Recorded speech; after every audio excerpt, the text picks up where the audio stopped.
একাদশ শ্রেণী, বিষয় সংস্কৃত। তোমাদের প্রথম সেমিস্টারে আছে ধাতুরূপ। আজকে আমি তোমাদের ক্রি ধাতুটা পড়াবো।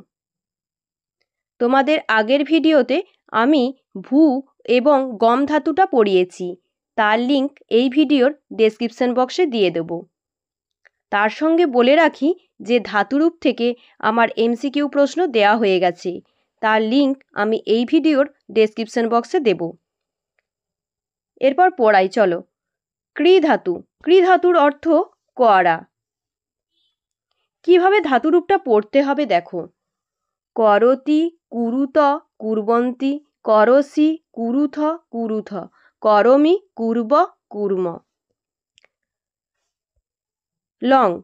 অকরত, অকুরুতম, অকুর্বন, অকর, অকুরুতম, অকুরুত, অকরবম, অকুর্ব, অকুর্ম। লিট।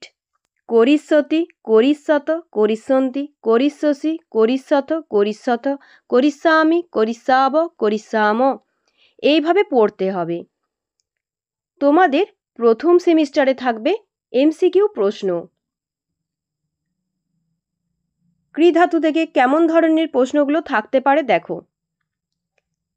ক্রি ধাতুর লট প্রথম পুরুষ দ্বিবচন। ক্রি ধাতুর লট প্রথম পুরুষ দ্বিবচন।